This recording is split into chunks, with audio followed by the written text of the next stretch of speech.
Asian games medal ജേത്രിയും Kerala sports council മുൻ പ്രസിഡന്റുമായ പത്മിനി തോമസ് ഇന്ന് ബിജെപിയിൽ ചേരും.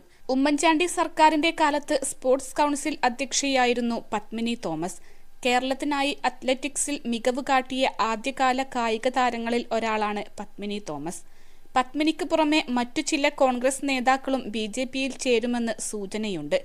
തിരുവനന്തപുരത്തെ കർഷക കോൺഗ്രസിന്റെ പ്രമുഖ നേതാവും വട്ടിയൂർക്കാവ് നിയോജക മണ്ഡലത്തിലെ ചില കോൺഗ്രസ് നേതാക്കളുമാണ് ബിജെപിയിലേക്ക് ചേക്കേറുന്നതെന്നാണ് വിവരം. കെ കരുണാകരന്റെ വിശ്വസ്തനായ മുൻ എംപിയും ബിജെപിയുടെ സാധ്യതാ പട്ടികയിലുണ്ട്.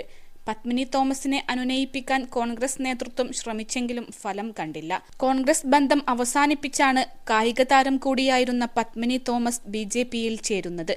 തിരുവനന്തപുരം ജില്ലയിലെ പ്രമുഖരായ കോൺഗ്രസ് നേതാക്കൾ വ്യാഴാഴ്ച ബിജെപിയിൽ ചേരുമെന്ന് സംസ്ഥാന അധ്യക്ഷൻ കെ സുരേന്ദ്രൻ പ്രഖ്യാപിച്ചിരുന്നു. താൻ ബിജെപിയിൽ ചേരുമെന്ന് പത്മിനി തോമസ് മനോരമ ഓൺലൈനിനോട് സ്ഥിരീകരിച്ചു. പാർട്ടി അംഗത്വം സ്വീകരിച്ച ശേഷം കൂടുതൽ കാര്യങ്ങൾ പറയാമെന്നും പത്മിനി തോമസ് പറഞ്ഞു. +2 ഡിഗ്രി കഴിഞ്ഞവർക്ക് വേൾഡ്സ് ഫസ്റ്റ് AR/VR ക്ലാസ് റൂമിലൂടെ സ്മാർട്ട് ഫോൺ എഞ്ചിനീയർ ആവാം. കൂടുതൽ അറിയാൻ വിളിക്കൂ ബ്രിഡ്കോ ആൻഡ് ബ്രിഡ്കോ. അർജുന അവാർഡ് ജേതാവായ പത്മിനി ഏഷ്യൻ ഗെയിംസിൽ മെഡൽ നേടിയിട്ടുണ്ട്.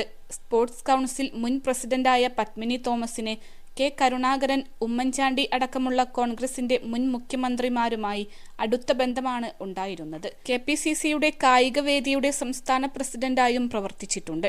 2020 തദ്ദേശ തെരഞ്ഞെടുപ്പിൽ തിരുവനന്തപുരം നഗരസഭയിൽ കോൺഗ്രസിന്റെ മേയർ സ്ഥാനാർത്ഥിയായി പത്മിനിയെ പരിഗണിച്ചെങ്കിലും പിന്നീട് സീറ്റ് നിഷേധിക്കുകയായിരുന്നു. 1982 ഏഷ്യൻ ഗെയിംസിൽ 400 മീറ്ററിൽ വെങ്കലവും 400 മീറ്റർ റിലേയിൽ വെള്ളിയും നേടി. NIS ഡിപ്ലോമ നേടി റെയിൽവേ ടീമിന്റെ പരിശീലക കുപ്പായത്തിലും പത്മിനി തിളങ്ങി. അർജുന അവാർഡും GV രാജ അവാർഡും ലഭിച്ചിട്ടുണ്ട്. കേരള സ്പോർട്സ് കൗൺസിൽ പ്രസിഡന്റായിരിക്കെ 2015 ദേശീയ ഗെയിംസ് കേരളത്തിൽ സംഘടിപ്പിച്ചു. കോളേജ് ഗെയിംസും പുനരാരംഭിച്ചു. 21 ലക്ഷത്തോളം സന്തുഷ്ടരായ ഉപഭോക്താക്കളും 2 ലക്ഷത്തോളം തിമിര ശസ്ത്രക്രിയകളും പൂർത്തിയാക്കിയ മലബാറിലെ ഏക കണ്ണാശുപത്രി അൽ സലാമ ഹൈ ഹോസ്പിറ്റൽ റോഡ് പെരിന്തൽമണ്ണ.